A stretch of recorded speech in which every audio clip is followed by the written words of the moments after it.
Has Donald Trump lost the war in Iran, or at least is he running out of time to wait for a victory? That's what it seems like. Remember, 3 weeks ago, Trump launched the biggest military strike since the Iraq war in Iran. He said it would be quick. He said Iran was done. He said the world is a safer place. And now oil is 40% more expensive across the world. Strait of Hormuz is blockaded. 200 American soldiers have been wounded. And Trump is begging his own allies to help him out. And they're saying no. So it does seem a lot like Trump is cornered at this point and he's losing in Iran. What is really going on? That's the question that we're going to attempt to answer in this video. But before we do that, I want to remind you to like, share, subscribe. When you do so, this video pops up on the algorithm in YouTube and more people can find it. Also sign up for our membership. On our membership, you'll get access to a daily news bulletin curated, fact-checked and delivered by me every day. It's currently in audio form, but the idea is to give you the old school news bulletin without any emotion and any triggers at all. So please do sign up for our membership. You can find it on the homepage of our YouTube. And let's get to today's video. Now, in order to understand what's going on with Trump, we have to understand why he started this war. You remember last year, Iran was in crisis. Massive protests had erupted from its own people, the biggest since the Islamic Revolution. It was driven by economic collapse and the really tight religious hold that this regime had on its people. They were very, very unhappy. Trump smelled an opportunity. In January this year, he threatened that he had a locked and loaded military intervention if Iran's security forces killed protesters.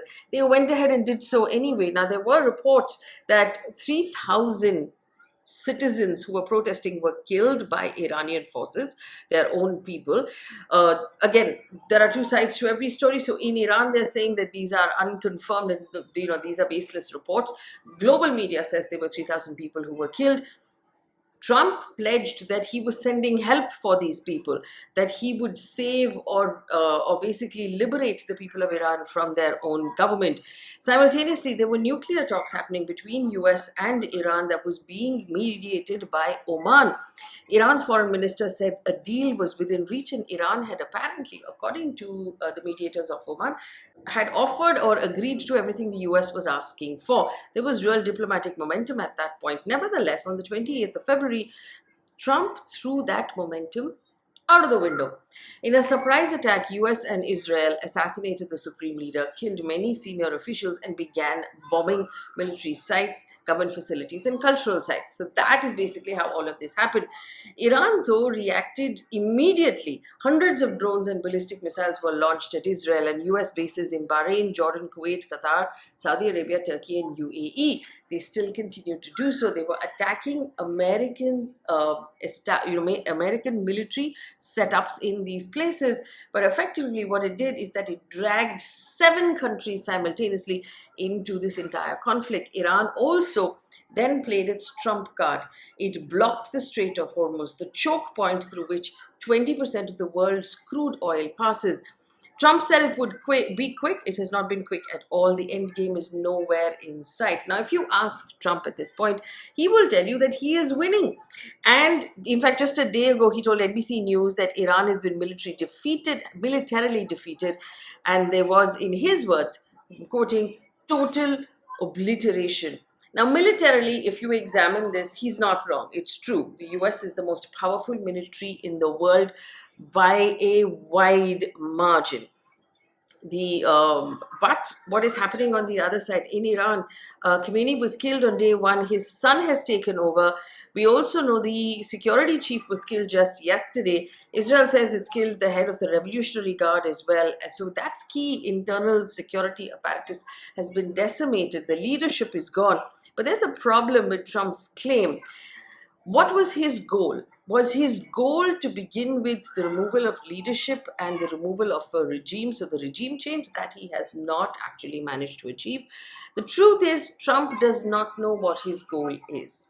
We don't know what his goal is, and we sort of suspect he doesn't know what his goal is either. Now, 200 American troops have been wounded, according to ABC News. 180 returned to duty. 10 have been seriously injured. About 7 have been killed. Now, these are not numbers that people back home are happy with.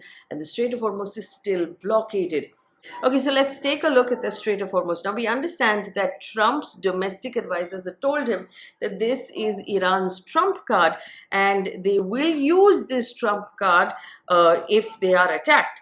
Trump went ahead and did what he wanted to do anyway, and that's the trump card that has been played. The Strait of Hormuz has been choked. The White House itself has acknowledged that as long as Iran blockades or holds Gulf oil, Trump cannot end the war and declare a victory, even if he wants to. Now, let me take a sidestep to explain why.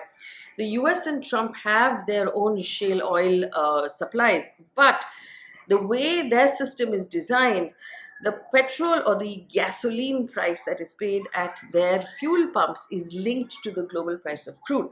So, for as long as Iran has the ability to choke 20% of the supply, the price of crude or the price of oil and then the price of gasoline will keep running up in the American market, and that will make domestic customers very unhappy. It will drive inflation through the roof, and everything that Trump had promised when he became president. He will not start another war. He is not interested in regime change.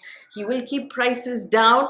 All of this will have failed. So, a lot at stake really for Donald Trump. So, if you think about it, the President of the United States, the most powerful military nation on earth, cannot end a war on his own terms right now because that blockade is holding. Iran's new supreme leader, Mujtaba Khamenei, is signaling that the strait will remain closed as leverage for as long as the bombing continues.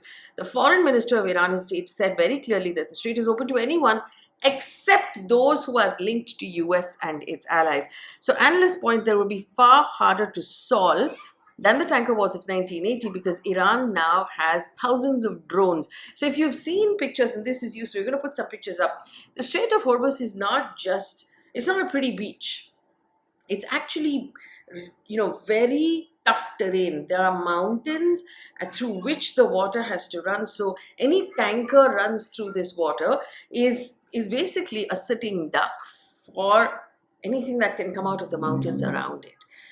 And remember, Iran at this point, I beg your pardon, is fighting on its home turf. It understands the space better than anybody else. So analysts say that even if US destroys naval assets, small boats and drones become impossible to fully eliminate now that we're basically in a time in history where thousands of drones can be launched at the same time.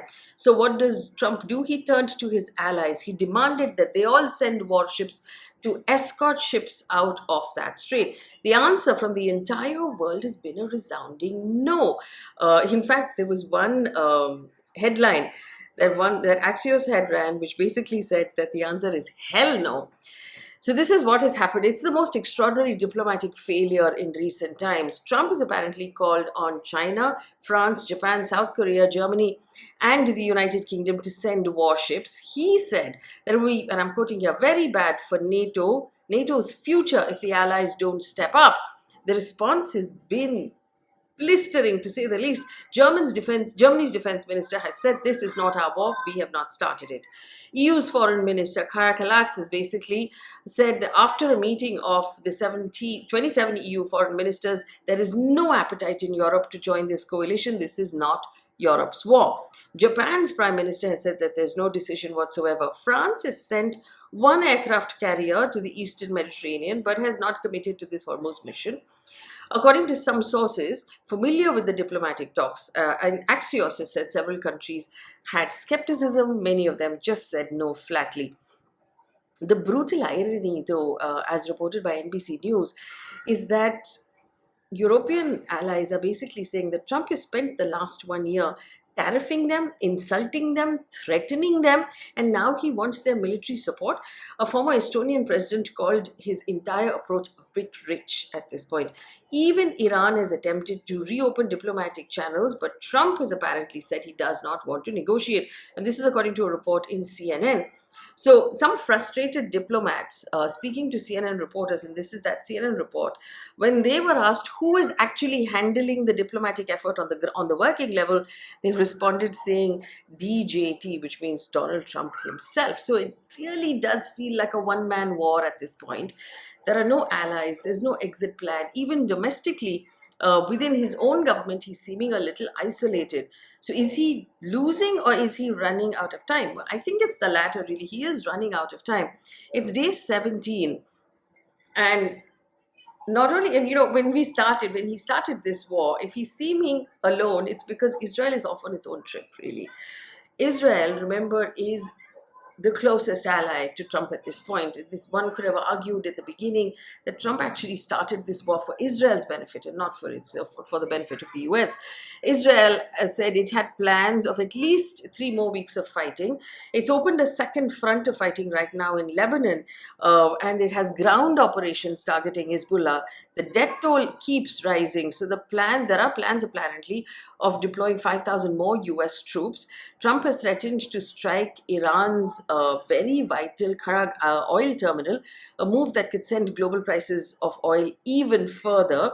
Trump told NBC that Iran is ready to make a deal, but the terms are not good enough. Meanwhile, the Senate Minority Leader, Chuck Schumer, has accused Trump of flailing.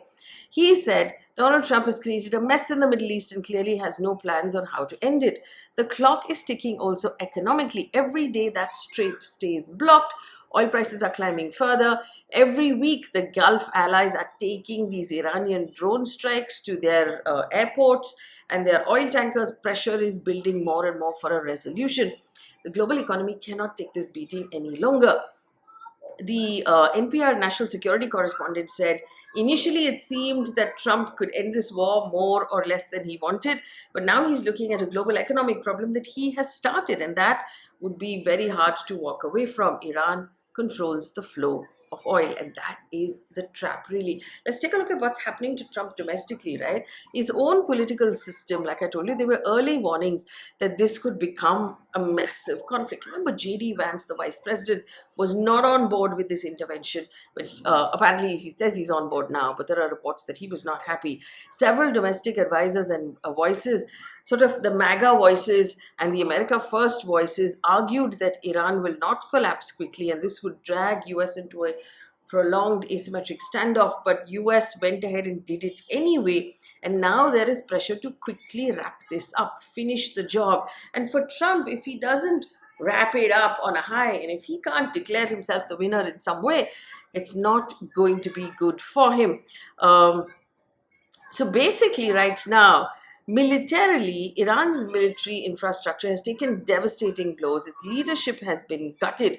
But strategically, Trump is the one who's stuck because Iran can hold out much longer because it is fighting a war of endurance on its own turf. It's not a quick outcome-driven campaign. So the strategy for Iran is fairly simple. Absorb the damage, avoid collapse, and stretch out this timeline for as long as possible to have the political pressure build on the other side on Donald Trump. Israel, meanwhile, like I told you, is focusing on its own regional objectives and its goals. Its operations in Lebanon, it's consolidating control in the West Bank. It's actually focused on this greater Israel idea where it wants to expand its territory and become the most powerful entity in its own neighborhood, rather than delivering some sort of decisive endgame against Iran, which is what Trump thought he was coming in with. So this leaves Trump in a very isolated position. There's, like I said, no coalition, no defined victory condition, and there is rising unease at home. He doesn't really, if Trump had stated a goal to achieve, we would have known what he was after, but he didn't state a goal, like I said, and so we don't know what he's really going after.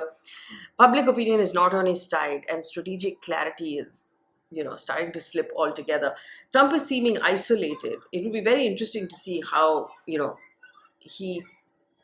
he moves at this point, because he's a man who believes in tough deals and negotiation, but he really hasn't been able to display his military strategy really well. Remember, even when he was attempting to negotiate between Ukraine and Russia, he kept telling Ukraine that you've run out of options, that you need to fold your cards. These were his words. You need to basically wrap this up. You have no options left on the table.